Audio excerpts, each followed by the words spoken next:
JD सरबराह Lalu Prasad Yadav की दरखास्त जमानत पर आज झारखंड हाईकोर्ट समाअत करेगा। दुमका ट्रेजरी से मुतालिक केस में लालू प्रसाद को जमानत मिल जाती है तो जेल से बाहर आ सकते हैं।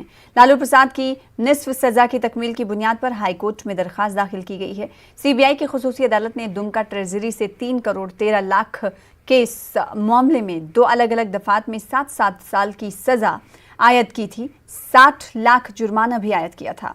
ये तीनों सजा बैक वक्त चल रही हैं। चारा घोटाला लालू प्रसाद यादव को इन 5 में से 4 मुकदमात में सजा सुनाई गई है।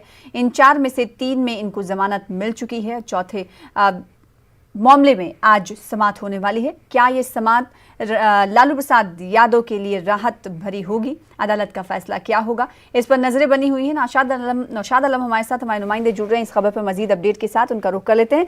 नौशाद, कितने बजे समाअत होगी? क्योंकि दरखास्त जमानत पर है, ये अर्जी दाखिल की गई थी जिस पर आज समाअत होने वाली है। क्या लगता है कि आज कि समाअत में लालू प्रसाद यादव को राहत मिलने वाली है? क्योंकि अगर आज राहत मिल जाती तो लालू प्रसाद यादव जेल से बाहर होंगे। जी बिल्कुल सर, देखिए पिछली बार भी जो है जिस बुनियाद पे उन्हें जमानत दी गई है 3 मामलों में चारा घोटाले से जुड़े, उसी बुनियाद पे इस मामले में भी जो दुमका ट्रेजरी से गैर कानूनी तरीके से रकम निकालने का मामला है, इस मामले में भी उन्होंने अर्जी दाखिल की है। इसमें 7 साल की सजा हुई थी। उनके जो वकील हैं प्रभात कुमार रांची में, उन्होंने वाज़ेह तौर पे कहा है कि 42 महीना की मुद्दत जो है हो गई है, यानी हाफ सेंटेंस उन्होंने पूरा कर लिया है।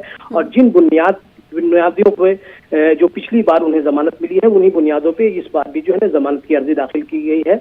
और ये कभी इम्कान का इजहार किया जा रहा है कि इस बार की जमानत भी जो है उसी बुनियाद पे मिल जाएगी।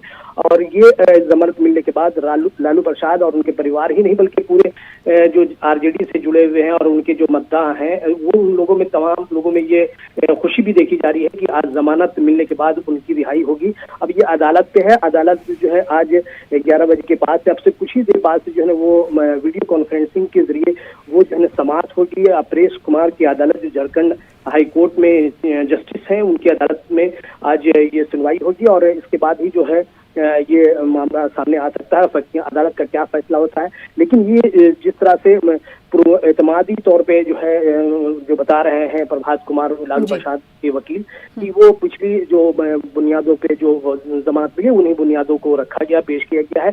यानी हाफ सेंटेंस के साथ साथ जो अदालत की बात है, जो कई अमराज में मुलव्विस है लालू प्रसाद, तो इस बुनियाद पे उन्हें जमानत मिल जाएगी। तो जाहिर सी बात है कि यहाँ पे उस खुशी में यहाँ पे काफी लोग जोश खरोश दिखा जा रहा है और ये उम्मीद की जा रही है कि जमानत मिलने के बाद ये जो है रिहा होंगे। और यहाँ रिहा होने के बाद बिहार में भी जो इलेक्शन का माहौल है, वहाँ भी इसका जो है न कुछ असर जरूर पड़ेगा। चूंकि जब यहाँ पे जमानत मिलेगी तो जाहिर सी बात है कि 1-2 रोज में रिहाई मिलेगी और कल जो है न तीसरे मरहले की जो है वहाँ पे वोटिंग होनी है बिहार में। तो जाहिर सी बात है कि वहाँ पे जोश खरोश देखा जा सकता है। और कुछ लोगों का ये भी तासुरात है कि लालू प्रसाद यादव जो है रिहा होने के बाद वहाँ पे तेजस्वी यादव जो है वो की ताजपोशी होगी, ऐसा इम्कान जाहिर किया जा रहा है सियासी मुबस्सिरीन के जरिए। तो उसमें जो है लालू प्रसाद जो है शामिल होंगे। अब ये यानी आरजेडी अगर जीतती है, भारी वोट अजीम इत्तेहाद को अगर मिलते हैं तो खुशी और दोबाला हो जाएगी। लालू प्रसाद यादव को अगर जमानत मिल जाती है, वो रिहा हो जाते हैं, तो ऐसे में आरजेडी के जो कारकुनान हैं उनमें खुशी की लहर देखी जा रही है। जाहिर सी बात है सब ये उम्मीदें कर रहे होंगे कि चौथे मामले में भी आज जमानत लालू प्रसाद यादव को मिल जाए। लेकिन अब देखने वाली बात होगी कि अदालत का फैसला क्या कुछ होता है। नौशाद, बेहद शुक्रिया, आगे भी आपसे जुड़ते रहेंगे, इस हवाले से तफसीलात लेते रहेंगे। फिलहाल छोटे से ब्रेक के लिए इसी के साथ रुक जाते हैं, कुछ और खबरों के साथ जल्द लौटेंगे।